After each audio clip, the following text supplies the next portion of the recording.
आइए आज जानते हैं अनंत चतुर्दशी व्रत उद्यापन कैसे करें। व्रत कथा क्या है, इसकी कहानी क्या है तथा अनंत चतुर्दशी व्रत की पूजा विधि, उद्यापन विधि, महत्व क्या है।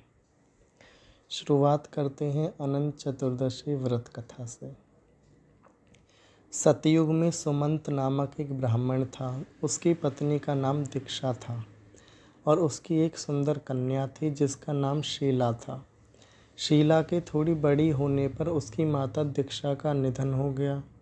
निधन के बाद सुमंत ने कर्कशा नामक एक दूसरी स्त्री से विवाह कर लिया। कुछ समय बाद सुमंत ने अपनी कन्या शीला का विवाह कौंडिल्य नामक ब्राह्मण से कर दिया। सुमंत अपनी कन्या को कुछ धन देना चाहता था, परंतु कर्कशा ने उसे ऐसा करने से मना कर दिया। जब शीला अपने पति कौटिल्य के साथ ससुराल से विदा हो रही थी तो कर्कशा ने एक बक्से में ईंट पत्थर भरकर उसे दिया। कौंडिल्य अपनी पत्नी को लेकर जा रहा था और मार्ग में थककर वह यमुना नदी के किनारे ठहरा। वहाँ उसने देखा कि कुछ स्त्रियां अनंत भगवान का पूजन कर रही थी। शीला ने उनके पास जाकर पूजन में भाग लिया और विधि अनुसार 14 गांठें बांधकर उसे केसर के रंग में रंगा और अनंत भगवान का पूजन करके वो डोरा, जिसे अनंत सूत्र कहते हैं, अपने हाथ में बांध लिया। शीला के घर आते ही घर धन धान्य से परिपूर्ण हो गया। एक दिन कौटिल्य ने ससुराल से मिले हुए बक्से को खोलकर देखा और उसमें रखे ईंट पत्थर को देखकर अत्यंत क्रोधित हुआ। शीला के हाथ में पीला धागा बंधा देखकर उसने समझा कि शीला ने उसे वश में करने के लिए कोई यंत्र बांधा रखा है। उसने वह धागा छीनकर आग में डाल दिया। शीला ने उस धागे को आग से निकालकर फिर से अपने हाथ में बांध लिया, परंतु कौटिल्य के आचरण के कारण घर की सारी संपदा धीरे धीरे नष्ट हो गई। चोर भी जो कुछ बचा था उसे चुरा ले गए। घर में दरिद्रता आ गई। एक दिन शीला ने अपने पति से कहा, स्वामी, आपने सच्चाई जाने बिना मुझ पर शंका करके भगवान अनंत का तिरस्कार किया है। आपको इस अपराध का प्रायश्चित करना चाहिए, तभी हम फिर से सुखी हो सकते हैं। कौंडिल्य ने अपनी पत्नी से अनंत भगवान की महिमा सुनकर जंगल की ओर प्रस्थान किया और निराहार रहकर भगवत स्मरण करने लगा। एक दिन उसने वन में एक आम के वृक्ष को देखा जो फलों से लदा हुआ था, परंतु उस पर ना तो कोई पक्षी बैठता था और ना कोई कीड़ा मकोड़ा उस पर चढ़ता था। कौंडिल्य ने उससे पूछा, हे महाद्रुम, क्या तुमने भगवान अनंत को देखा है? वृक्ष ने उत्तर दिया, हे ब्राह्मण, मैंने आज तक किसी अनंत का नाम भी नहीं सुना। आगे बढ़ते हुए कौंडिल्य ने एक बछड़ी सहित गाय देखी। उसने पूछा, हे धेनु, क्या तुमने इस वन में अनंत भगवान को देखा है? गाय ने उत्तर दिया, हे ब्राह्मण, मैं अनंत को नहीं जानती। फिर उसने हरी घास पर बैठे एक बैल को देखा। उसने वही प्रश्न किया, क्या तुमने अनंत नामधारी किसी देवता को इस वन में देखा है? बैल ने कहा, नहीं, मैंने अनंत को नहीं देखा। इसके बाद कौंडिल्य ने एक हाथी और गधा मिला।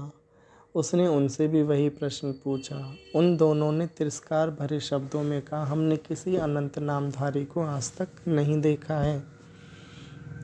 कौंडिल्य ने सोचा कि दुनिया का कोई प्राणी जिस अनंत को नहीं जानता, ना ही देखा और ना सुना है, पता नहीं वह अनंत कौन है, कैसा है और कहाँ रहता है। इसी चिंता में थक कर वह एक ओर बैठ गया। थोड़ी देर में अनंत भगवान एक वृद्ध ब्राह्मण का रूप लेकर उसके सामने आए और उसका हाथ पकड़कर अपनी पुरी में ले गए। उस पुरी का वैभव और शांत वातावरण देखकर कौंडिल्य को बड़ा संतोष हुआ और उसने वृद्ध ब्राह्मण से पूछा, भगवान, आप कौन हैं और यह कौन सी नगरी है? यह सुनकर प्रभु ने अपना वृद्ध ब्राह्मण का भेष हटा दिया और शंख, चक्र, गदा तथा पद्म धारण किए हुए चतुर्भुजी विष्णु के रूप में दर्शन दिया। उन्होंने कहा, हे विप्र, मैं ही अनंत हूँ। तुम्हारी साध्वी पत्नी के पुण्य बल से तुम मुझे पा सके हो।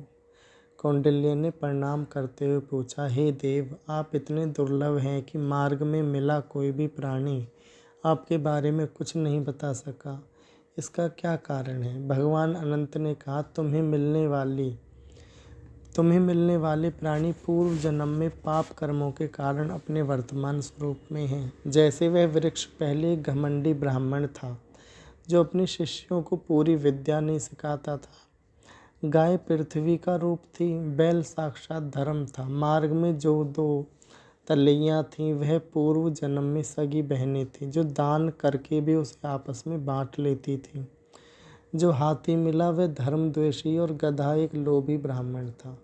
यह सब दुर्गुणों के कारण अपने वर्तमान स्वरूप में है। तुम यह जान लो कि दुर्गुणों से युक्त पुरुष मुझे कभी प्राप्त नहीं कर सकते। मुझे तो सरलता का गुण रखने वाले ही प्राप्त कर सकते हैं। वह गुण तुम्हारी पत्नी में है जिसके पुण्य साधना के प्रभाव से तुम मुझे पा सके हो। कौंडिल्य भगवान अनंत की भक्ति से ओतप्रोत होकर अपने घर लौटे और अपनी साध्वी पत्नी का आदर करने लगे। उसका घर फिर से धन धान्य से भरपूर हो गया और घर में सुख शांति व्याप्त हो गई।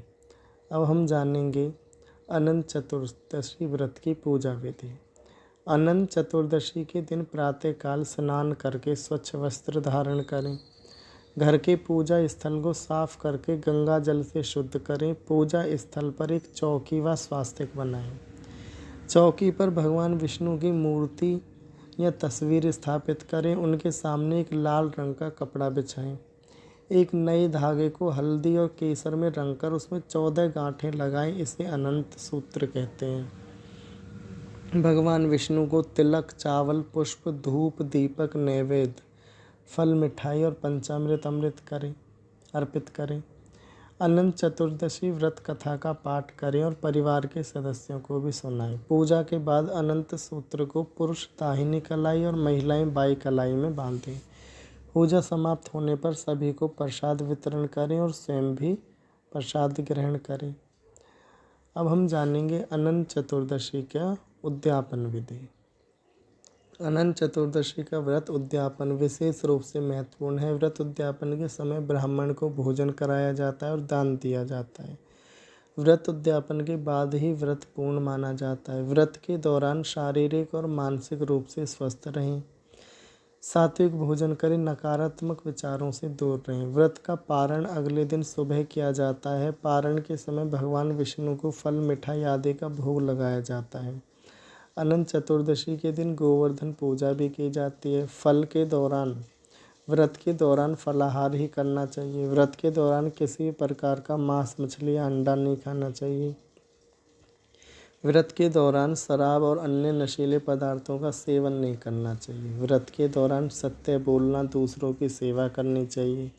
अनंत चतुर्दशी का व्रत भाद्रपद मास की शुक्ल पक्ष की चतुर्दशी को किया जाता है। इस दिन अनंत सूत्र को हाथ में बांधना शुभ माना जाता है। आज की ये कथा यहीं समाप्त होती है।